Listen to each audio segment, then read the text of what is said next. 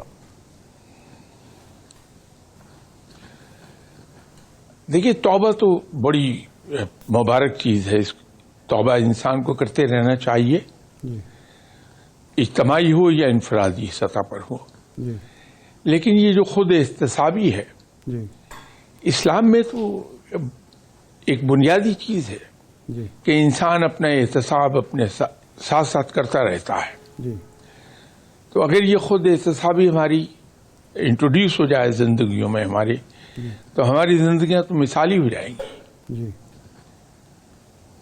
لیکن سوال یہ ہے کہ یہ انفرادی خود احتسابی کا سبق ہمیں مسجد سے ملے گا، میڈیا سے ملے گا، یا حکمران طبقات ہمیں دیں گے؟ یہ بھی تو ایک سوال ہے۔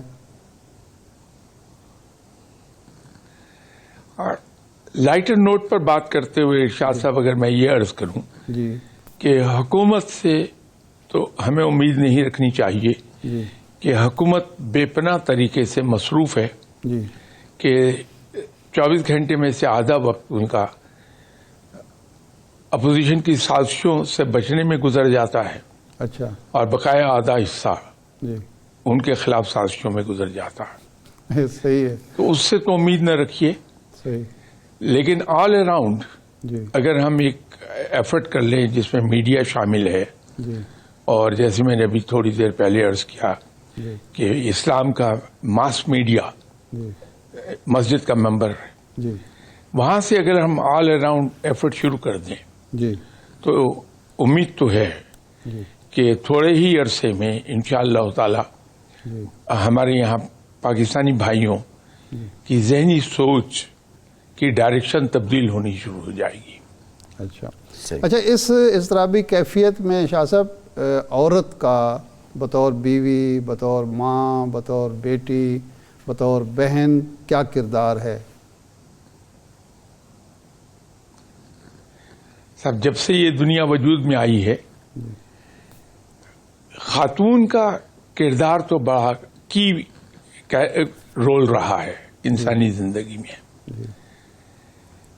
یہ ماں کی گود ہی تو ہے جی جہاں قائد اعظم بنتے ہیں لوگ، جہاں صلاح الدین ایوبی بنتے ہیں، جی جہاں محمد بن قاسم بنتے ہیں، جی یہ ابتدا تو وہیں سے ہوتی ہے۔ جی جب ایک بچہ پیدا ہوتا ہے تو ایک سفید کاغذ کی مانند ہے صحیح۔ جس کے ذہن پر کوئی چیز نہیں لکھی، جی وہ دنیا میں آ کے جب پہلا سانس لیتا ہے پہلی چیخ کے ساتھ ہی جی اس کا ذہن رجسٹر کرنا شروع کر دیتا ہے جو کچھ اس کے ارد گرد ہو رہا ہوتا ہے۔ جی یہ ہم ہیں جو غلط فہمی میں مبتلا ہوتے ہیں جی کہ بچہ ابھی تو 1 دن کا ہے، اس کو کیا پتا کیا ہو رہا، ٹھیک لیکن در حقیقت نوزائیدہ بچہ رجسٹر کر رہا ہوتا اپنے ارد گرد کی تمام چیزوں کو، صحیح اور اس کی پرسنالٹی کی بنیاد کی پہلی اینٹ اس کی پہلی چیخ کے ساتھ ہی رکھی جاتی ہے۔ صحیح جو جو وہ بڑا ہوتا جاتا ہے اپنے ماحول سے متاثر ہوتا ہے، اور وہ ماحول کلیتاً گھر کا ہوتا ہے جی تا وقت کہ وہ اسکول میں داخل نہ ہو جائے۔ جی